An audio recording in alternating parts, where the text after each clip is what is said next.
Let's How do are you, this. man? I'm doing fine. Yourself? Yes, good. Thanks.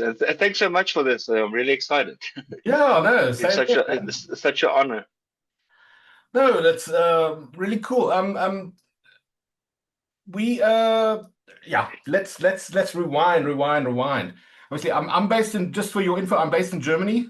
You down in Pretoria, hey? Awesome. Yeah, I'm in Pretoria.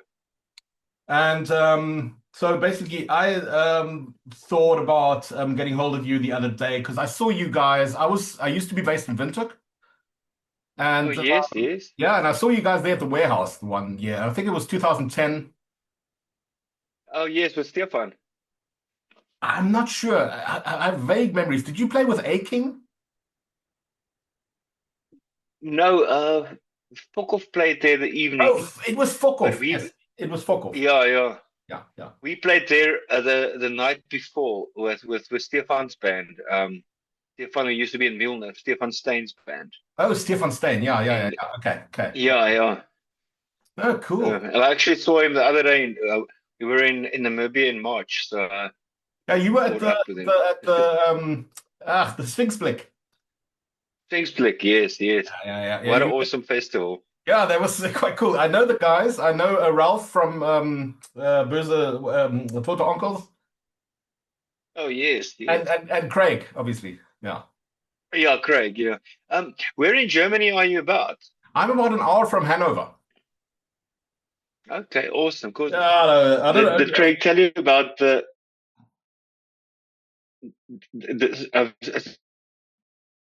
so sorry, there was a slight delay. Did Craig tell you about the funny story in at Blick? What happened with our drummer? Mm-mm.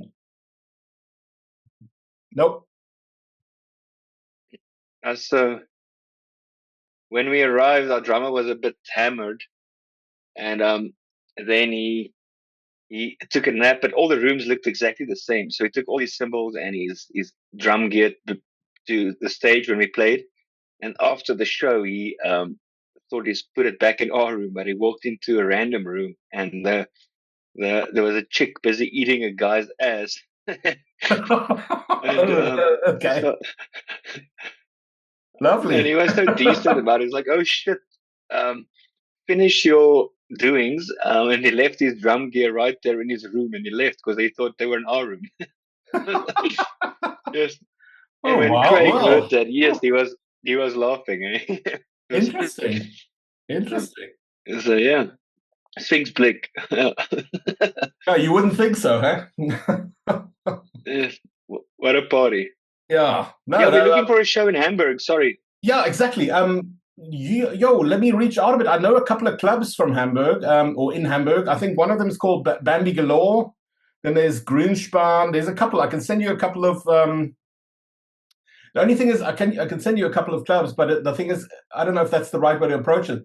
You probably need to rather go piggyback with other bands. You know, I don't. I have no idea. But I could definitely send the club names. I've Yeah, been. yeah, actually, yes, that was so kind. I actually spoke to a band today. We played with them in 2022 in Belgium. Night Hmm. Laser. They're from Hamburg. Only Hmm. problem is it's a Sunday or a Monday night because it's like a stopover on the way to Denmark to Sweden. So we're going that Okay, route so via you. Denmark all the way. Yeah. Yeah, but a Sunday isn't bad. This, I mean, people go to gigs that's cool. You know. yes. Now I hope we get something because everything is a bit delayed because the day after Sphinx Blick, I had a back operation. So I was man down for about 3 months. Oh wow. And only now I know, okay, cool, I can tour. So, What did you have? um, A disc yeah, or what was it? yeah, disc ruptured and then it went into my nerves. So my Ugh. whole leg was fucking dead. No, that's shit. It's the shit. Yeah, I was so drunk at Sphinx Blick the whole time and on meds because of the leg. No, So you it have to, was yeah, it was a great festival. die hard. You have to get through it. Eh? No, but Yeah, for sure. exactly. For sure, I'll send you a list of clubs that I remember because I used to be in Hamburg quite a bit. The only thing I don't know, the Germany I don't think is big on. I don't know many more hard rock bands around from here. I mean, obviously, except from the Scorpions, that kind of shit. But Yeah, yeah. I don't know any clubbing bands that are active. But I'll have a listen, and I'll let you know if I know of something. Yes, that'll be super kind, and thanks so much. Will do. But you must tell us more about what dates you're playing and all that, and we definitely want to put that in the descriptor later. But tell us more. I mean, this is now a first. Excellent. I will do that. Yeah, this is now a first. I mean, for all our viewers, just tell us about LA Cobra. I mean, we all know about the heavier bands from SA. There's not much known about a hard rock. I hope people throw a term around like hair metal. Yeah, yeah. I guess it's not hair metal. You guys don't look like Motley Crue in the 80s, but it's like I grew up on. No, no, no. We're all in our 40s now. Yeah, I grew up on hair Just metal. saying. Hair metal was Well, my gateway drug. I still love glam metal. Rat is one of my favorite bands of all time, and yeah, yeah. so. But tell us, how did it start? I think let's start where. When did it start for you, and what made you decide to do this music? It started all in 2005. And actually, we're turning 20 years old this year. So there was a guy, I don't even remember Shadow Lord, Yes, Herman. He was a guitarist in Shadow Lord. yes, So he yes, came yes. up with the name LA Cobra. And but it was before I joined. He actually wanted to start the band with a whole different lineup. Then he started it. I don't think they even did one show, and then he left the idea. So one of the other band members stuck with the name, and then they recruited the original lineup, if I can put it like that, the touring lineup. Mm. So we started, and then they approached me. I was doing AC/DC vocals and karaoke at a place called Action Bar in Pretoria for drinks and shots because I was like eight. No, I was 20. I was 20 years old, and everything just Wow. clicked from there. And yeah, so they had the whole idea of a Motley Crue, Guns N' Roses, hair metal band back in the day in 2005, and we did that basically all the way through till 2012, 13. Then we started gathering a Scandinavian following. So there's some bands, I don't know if you know them, Hardcore Superstar, Yes, of course. Crazy, Crash crazy Diet, licks. Crazy and licks. yes, yes, Crazy Licks. Danny is actually a cool friend of mine, Awesome. and Jens. But that, just to interrupt quickly, that is like a scene in itself. Really, I mean, Yeah, you have it's Reckless Love from Finland, I think, yeah, and that's yes. like I a opened for them. yeah, killer, killer. Yes. and and yeah, so then we found that following, or tapped into that following, and in 2017, the guitarist of Crash Diet, Martin Sweet, he produced our third album, Mm. Shotgun Slinger, and so which is cool. With his and in our work, we kind of tapped into their following, No, and I became good friends with them. In 2017, I went with their bassist and drummer Peter London and Eric to Australia, and it ended up that I did their set on vocals because we all partied very hard in nice. Australia, like on a little acoustic tour. Yeah, so then, yeah, LA Cobra then performed the first time ever in 2019. We got invited to Germany to Sleazefest. It was in Liechtenstein, I think. No, Okay, wasn't okay. Liechtenstein. Yeah, but it was very, very cool. It was like all the bands. Crash Diet also played, and some Scandinavian bands and European bands. Wall Street was there from New York. We toured with them, and our following just from there on grew because LA Cobra is a bit like we party hard. So we partied with the fans. We're not one of those bands that sits backstage. Like we in the front with you, all Yeah, the way. yeah. And yes, so our following grew. Like I'm putting everything in a nutshell now. And in 2022, we went there for the second time to Europe, and it was great. We played at a festival in Belgium called Cock Rock Fest Okay. in Wow, the Haan. So, cool. and in 2023, we went to the UK for the first time. But I must say, in 2019, on the way, we were supposed to play the UK as well. then we got locked up on the way to the UK for visas. But that's all. I don't want to diss any people, but there was an issue with the visas, and yes, so we got detained and deported back into Europe. So, Ah, yeah. yeah, yeah, yeah, yeah. Man, but But you mentioned Reckless Love. My first time I ever played abroad was in a place called Rock City in Uster in Switzerland. And I opened for Reckless Love there. Yeah, I think it was 2012. It was such a cool that's experience. so cool. I was very blown away by their debut. That really kicked Love Bomb, ass, something bomb. I baby. remember. Yeah, yeah, yeah, yeah. And I had that on Yeah, rotation yeah. because I'm into everything, like from death metal, grindcore to to black metal to Likewise. because I mean I grew up with Twisted Sister and those bands and Motley and Rat and that kind of Quiet Riot and even the later band Wild Side, all those bands. And I never saw the point of why should you now not be into those bands because you're into heavier bands as well. I always like, Exactly. you know, I always like And everything. vice versa. Like Exactly. we're doing hair metal and we love like all the heavy bands. Like one of my favorite bands, Stefan Stein, when I was I think 15 or 16. And we walk into a music shop and there's this tall guy and he's like, "Hey guys, let me show you a video." And he showed us from the cradle to enslave, Hmm. from Cradle of Filth. And we were like, "Damn!" And like, I still love Cradle of Filth. It's one of my favorite bands. Yeah. No, Stefan, interesting. He was in Windhoek a long time, and we even jammed like on what was supposed to have become a band, but it never did really. And then he started a band with some of my ex-members, and well, so very interesting evolution there. Yeah, I can imagine. Yeah, Stefan has been in a lot of bands since I met him. No, but a good guitarist there, very good player. Yeah, he's amazing. Yeah. So basically, you guys have three. From judging from your EPK, I mean, I remember. I must admit, I haven't been following all the way through. That's part of the exercise here now.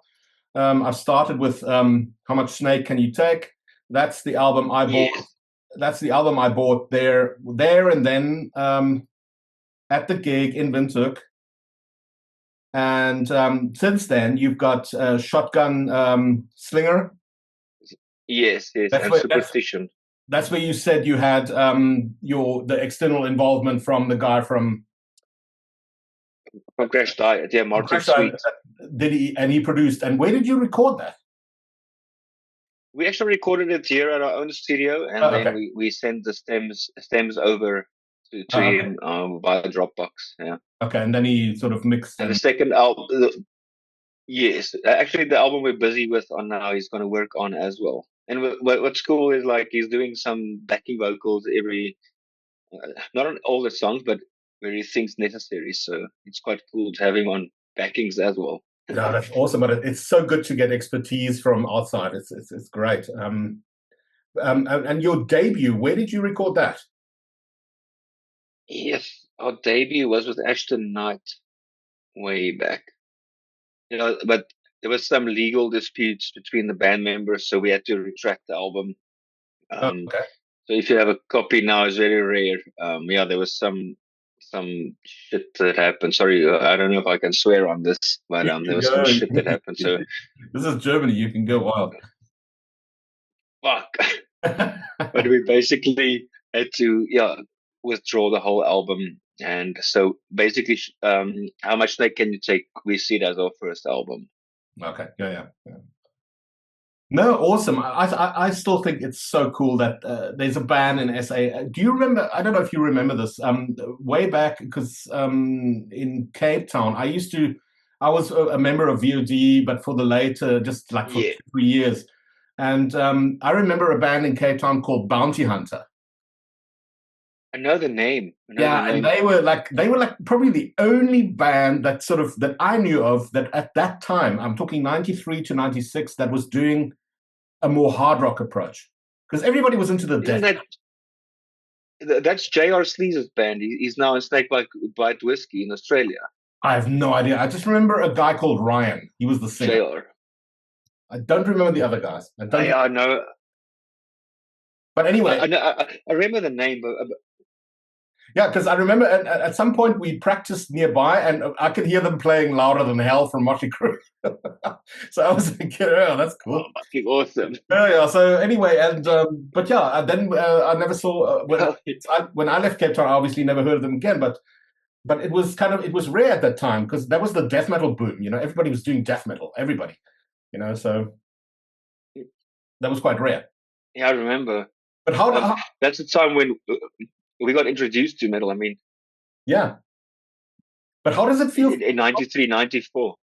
How does it feel for you in SA? I mean, obviously, how many bands are there? Are there other bands in that are doing a similar style? Not really. There's one band called Marine. They're doing not exactly what we're doing. More the Poison, the spandex, the glam side of it. We're like more in the easy side, LA Guns, Motley Crue, that the darker side of hair metal, if I can put it like that. Yeah. I just quickly want to shut off the Wi-Fi, and I'm going to go on my own data. I think the Wi-Fi is busy giving me an issue. That's fine with you. No worries. Okay, I'm back. Yeah. And I think this is much better because there's some latency on some of the stuff. Can you hear me now? I can hear you good. Okay, perfect. No, but that's so. For many years, we were the only hair metal glam band on this continent that I know of, and it was quite cool. Actually, cool marketing for us because people were like, "Who the fuck are these guys from Africa?" Like, and with teased hair and everything. Like, I remember the one day I woke up and I got this message: "Why did you get a tattoo of yourself?" And it was someone in Finland that got a tattoo of me, and then translated way back when Google Translate wasn't so accurate. Translated Motley Crue lyrics, that lyrics, "If I die tomorrow, you're my everything, you make me feel so alive," into direct Afrikaans on my arm. I was like, whoa, this is quite cool. So our music did reach, or how can I say, like Scandinavians. I think they've got a big interest in Africa in general. So yes, they hair do. metal band from Africa just tapped in. Yeah. Yeah, because generally with their sort of social involvement and that kind of stuff, they do a lot in Africa. Besides music. Yeah. Also cultural. Yeah. No, that connection I can definitely see.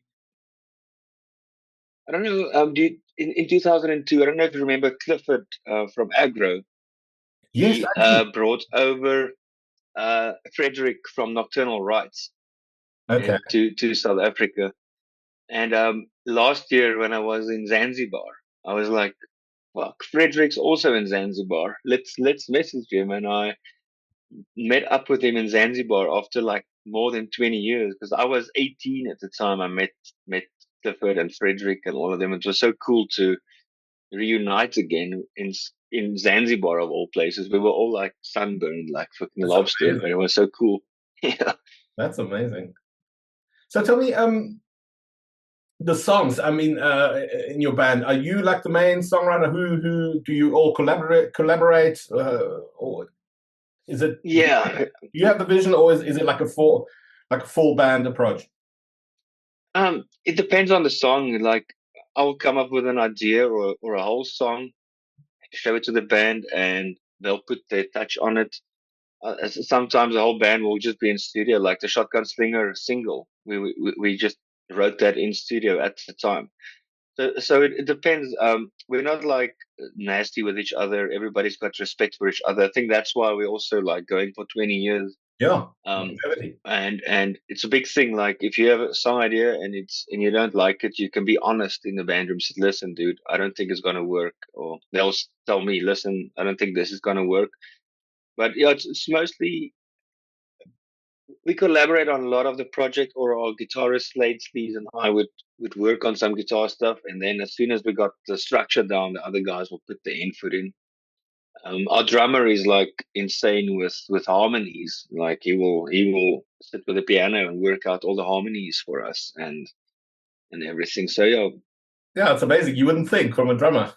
Yeah, no, he's Amazing. got a big classical influence. So his his drumming is amazing, but his ear for harmonies and bass lines that's out of the norm is like insane. Cool. So, tell me something. I saw something recently. Are you guys planning, or were you at Sweden Rock? No, no, we back then we entered to play Sweden Rock, Oh, okay. Okay.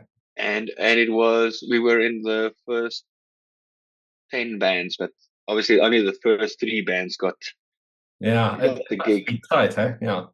It's very tough. I met a guy now who works there, so and he told me to submit for our 21st anniversary next year. So maybe it's still a possibility to play there. We obviously won't play main stage, but play Sweden Rock would be insane. That would be fucking crazy, man. When I saw that, I was like, wow, If that's quite an achievement if you can get that. But tell me now something, just a more direct question. I mean, obviously, all this touring, you guys must be, are you guys literally grafting just to make this touring happen? Because it's expensive. The flying, it's very expensive. what is it, like 30 grand for a ticket nowadays? Yeah, and that's excluding the visas, and then also you got on the road costs over there. Yeah, of course. So, but what really fucks us over here in South Africa is I'm gonna say it here, the South African Post Office, because Oh, we yeah, it's a used disaster. to send a lot of merch. I'm not lying, about 300 to 400 items a year. And now we can't get any merch out because they actually don't send to Germany anymore. Yeah. Yeah. So our last parcels we had to send to Netherlands, and then the guy to pay postage again from Netherlands to Germany. And it's ridiculous for your fans. Yeah. And we're actually busy working with a guy to open an online shop or distribution center in Belgium to have everything centered. That's what I Um, was thinking. You guys need to produce so that it goes directly there and it doesn't do the South African route. So it is here. yeah, You don't accumulate all the costs, and then somebody distributes it from here. Yeah. only shit is like when you advertise your merch. Obviously, South Africans also wanna buy, so you've got to Yeah. split your stock, and obviously the postage prices are different for here. You know what happened like 2 years ago? Or was it 2 years ago? People in the States ordered merch, and eventually it used to take like 21 working days to arrive there. Eventually, I had the tracking number, everything. Eventually, it was like 4 or 5 months, and the guy reported me on PayPal, and I was like, dude, here's the tracking numbers. I had to dispute it, obviously. Yeah. Yeah. And I had another mate going to the States, and I sent the whole parcel, like with vinyls, everything with again. And Murphy's Law, when the new parcel arrived a week later, the first parcel Oh, arrived. there you go. Shit like that. Yeah. No, I heard a lot about Postnet. It's a disaster because I was in Namibia about a couple of months ago, and I wanted to just send something down to a mate of mine in Cape Town, and the lady in Namibia at the post office said, "If you can find another way, like somebody driving down or whatever, do it that way, because Yeah. we're losing, and it's going to cost you a fortune." Yeah, but the one guy told me is like the post office didn't pay their rent, so they've been kicked out of all the leased buildings. Oh, it's a And disaster. in Pretoria, they own only two buildings, so that's your two main Yeah. centers to go to. But the service is so crap. Since also there was another guy, Uncle Koufos, he used to help me out a lot. And the one day, like their scale was out, and I sent a big parcel. I think it was like 150 CDs to Japan, and it got stuck in Malaysia. And when they waited there, they said I didn't pay enough. Um, the scale reflects a different rate, and luckily he could pay on his side, and I could just reimburse him. Otherwise, that whole parcel was like almost. Don't want to lie. It was about 80 euros to send Oh my God. to Japan. So I would have lost that if they would have returned that. Stuff like that. But yeah, Shit. post office needs to fix their shit. They need to get serious shit in order in South Africa, also electricity wise. Yeah, yeah, definitely. No, that's insane. So, I mean, now Are you working on any new material? Yeah, we're working on a whole new album for a 20th anniversary.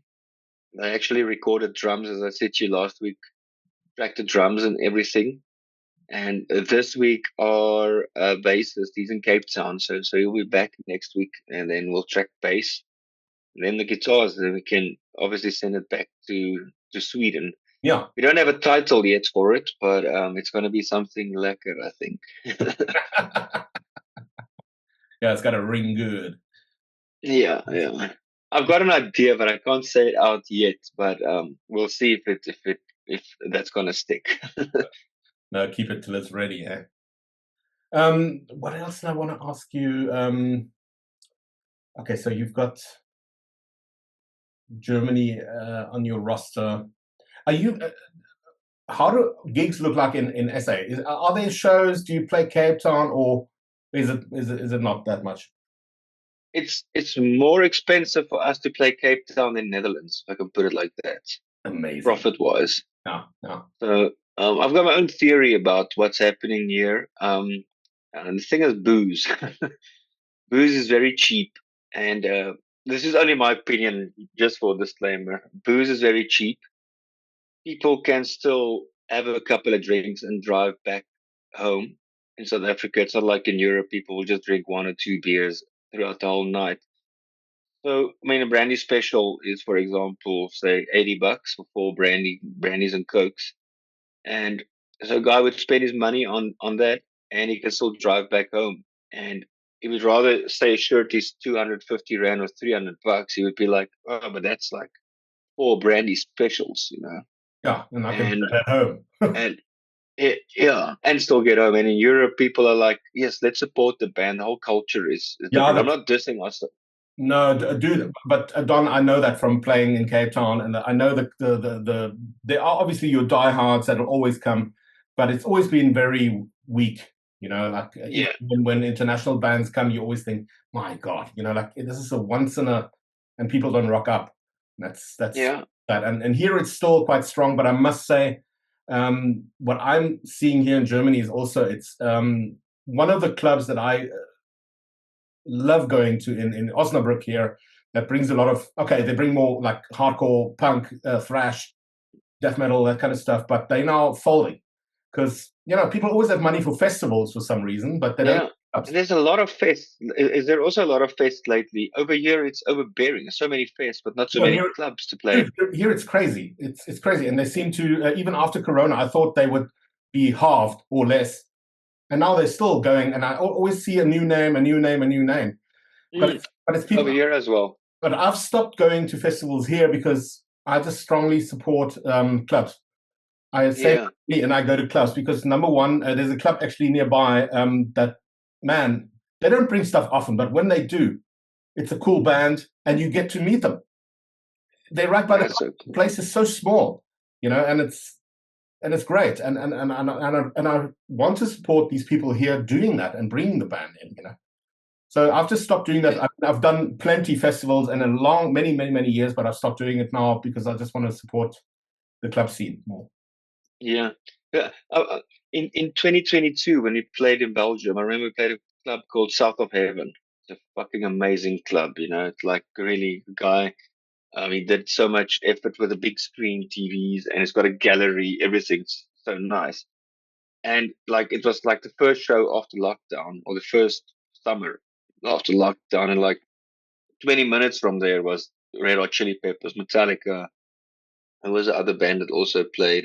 I think it was Jack White's band, White Stripes. Yeah, they also played, and it wasn't empty, but it could have been like so much fuller, like 50 to 60 paying people, where it could have been 300. And festivals. Obviously, people waited two years for festivals after Corona, but still, it's like they won't support the niche market, they'll support the commercial market. Exactly. And that's exactly what made me decide that, because I'm just like through with it. And it's more quality for me as well. I'm obviously I'm 51. I'm tired of running around a big with 80,000 people trying to. Yeah. I'd rather see Annihilator in a club somewhere than on a stage this big. So cool. Yeah, Exactly. I'd rather wait Exactly. for that. No, I'm totally with you on that. But obviously, you guys got to go out and knock that one, knock them dead. And I really wish you guys all the best with that slot on Sweden. There's another one, okay, but it's not so glam heavy. I think it's called Summer Breeze. Oh yeah, Summer Breeze. That's I another actually one. applied for that. Yeah. Look, the other thing is, but there's also negative sides. I mean, many years back, we were also slotted for Wacken, but I was very disillusioned because I mean, you end up in a little tent and you play like Mm, 20 minutes, and then that's it. You know, it's kind of yeah. so one shouldn't overemphasize it. It's just obviously it's fun and cool, but Wacken is probably the wrong thing as opposed to Sweden Rock. Yeah, Yes, I yes. think Sweden Rock Yeah, is yeah. What I love about the whole Sweden rock thing is we've got a like a following there. So if we play in a tent, we'll have like I know yeah. we'll have like a support. But We won't be a strange band, just like pitching up and yeah, that's what I mean. trying to If you yeah have a sensitized crowd there, then it's good because Wacken yeah yeah. different thing, probably more like power metal orientated, that kind of stuff. And I think Wacken is. Well, I love the idea of it, but I think it's so huge. Like I don't think if you go attend the festival, you won't see all the bands. There's too much Yeah, going on. never, never, way too much. Yes, and I saw last year the rain of the guys with the mud. Look, I don't know if you remember the posts on social media with Yes, last yes, that year's was Wacken. crazy. That Yeah. was crazy. I remember you guys played at Zeppelin's. I think it was 2009 for a reunion show. Yeah, I wasn't part of And it anymore. That's Greg and them. Yeah, yeah, the original VOD. yeah, I was there, and then it was when Facebook just started, and then we had some cock on Facebook, and then it was Francois who was in the band, eh? Francois was Francois Breitenbach. the singer, yeah. Yeah, he said to me, "Wat 'n kak het julle nou weer aangejaag op Facebook vandag?" It was it was before everybody got was so sensitive, you know. It was What was quite it an about? experience. Uh, uh, um, we had the song "Danger, Danger," and it was about the devil's daughter. Can't remember even our own lyrics now. And then our old bassist went and posted the song in a church group, something like that. Oh, And then we had like this, but it was by accident, not on purpose. And then we had like this mass freaking attack on Facebook. And yeah, I remember back in the day, you could just like click on all the groups you want to share. But before the pages, you could click on a group and then send everything once, and you accidentally clicked I on can, the I community. can still do that though. I can still do that. Really, I Yeah, can't. yeah. I'm, When you do a post somewhere, there's a blue little rider and you just click. But yeah, I can easily see that quickly leading to a problem. it was a big problem, but it was cool. But I was so happy when I saw the group you opened up the other day, and I brought back so many memories of bands that Yes, I grew up with. Yes, that's what I wanted to ask 'cause you. So you checked out the history of thing. That's Greg and me. We thought. Now I have to say this. Paul, the drummer from BOD, he's doing a big docu. Now, don't confuse the two. He will do a documentary at some oh point. yeah, What we're doing is just a retrospective, and I think yeah, probably laying a lot of groundwork as well, and just digging out bands. And the thing is, I grew up with. I was sitting in Namibia, and because of the army guys in Walvis Bay, we always got tapes. yes, yes. And that was like Aragorn and Strider, and I was Odyssey, and I was like, "Whoa, my god!" I couldn't even play back then.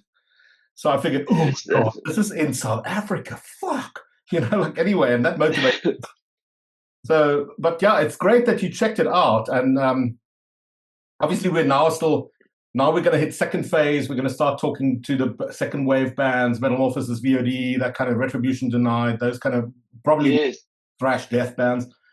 But eventually, we want to take it longer and then wrap the whole history up, so to speak.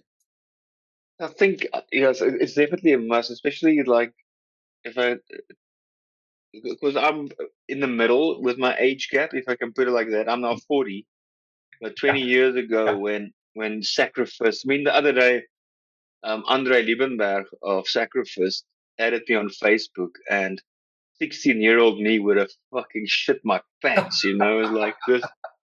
I used to drive around with a CD in the car, Liquid Seasons, and Paul Verster. Him and I, Yes, we debauchery. speak almost, yeah, we speak almost every week, me and Paul, and it was so cool to see this, and because obviously when that scene started, I was like 10 years old, 10 to 15, so I couldn't go to all Yeah. the clubs and shit, but to have that, and because only a few years later I saw a lot of those bands live, Pit and Aggro and Crystal Dawn, Groinchen and Yeah. um, Mesodoth. I remember Mesodoth, and it was so cool to actually go into that page and see all the posters and flyers and the I fucking tell you, Don, and the, I was amazed. Greg and me went into this, and I thought probably the first band was Odyssey. And wrong was I, because yeah, Mark Vass from Metal Officer said, and Dave yeah, said, like, no, fuck, there was Black Rose, there was Unchained, there was Tyrant. And I was like, yeah. what the fuck? So many bands. Crazy. I actually do have a couple of flyers when I go back to my mom's place. It's in a crate somewhere. I will also take photos of You them must pop them up and there. share it. Yeah, the more Yes, I the still have the one of Bugsy's. You remember Bugsy's in oh, Randburg, no. the venue with Aggro, and there was the other band also. And that was when the guys of Nocturnal Rites were here in South Africa, Frederick and Amazing. them. Okay. No, it really, because I was because I'm busy with my master's degree now, as you can see. Here's okay, all my papers, and Wow. Doing.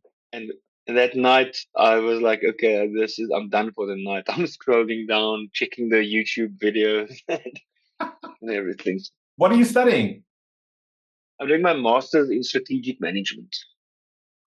Cool. So Awesome. hopefully it will help get something or job in Europe. So take it further. Yeah. You always got to think Our ahead. guitarist also just did his master's. He's actually graduating now in September. Fucking wow. Yeah. We Killer. drunk over weekends and trying to study. be disciplined during the week. Yeah. Don, we're going to get cut now in like 2 minutes, but I think we've got almost everything. I don't want this to be the last time. Let's do this again. No, Definitely, if you have, whenever you have new developments, you're playing shows somewhere, please let me know. Because I would like posting stuff. And if you have cool things, let me know. Also, for the descriptor under the video, if you have any outlets for your stuff, I know you said you don't have it set up in Europe yet, but if there's anything where people can order. Excellent. Definitely, we're busy with a website called Spreadshirt. As soon as that's live, I will share it to you. And they do actually the whole world. Awesome. But dude, thanks so much for this. And please remember about the Hamburg. Hopefully, I'll see you for a beer or 10 when we're there in October. Yeah, you must also maybe Hanover. Eh? I'll stretch out my feelers. I'll check the route to Hanover and check it out. How far is that from from Hamburg? It's about hour and a half. Oh, that's not bad. That's not out of the way. 3/4, yeah. But you know what? It's the traffic here. You know, it could take you 3 hours.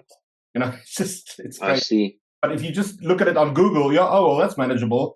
But always calculate more time because traffic. It's fucking insane here, especially that route. Hanover, Hamburg is hell. It's hell. And by train? Oh, gee, you could do train, but it's as reliable as a condom with a few holes in it. You know, it's like okay. It's fun, but not recommended. I used to travel trains. No, but dude, we'll stay in touch. It's gonna cut us right now. I don't want to leave you just cut off. Don, rock and roll. Excellent, dude. I'll let you know. Thanks so much. Lots of love. And please share it on your channel as well when it's up. Yes, we'll do. Rock on, man. Cheers, brother. Rock on. I'll see you hopefully in October. Cheers, man. Cheers, man.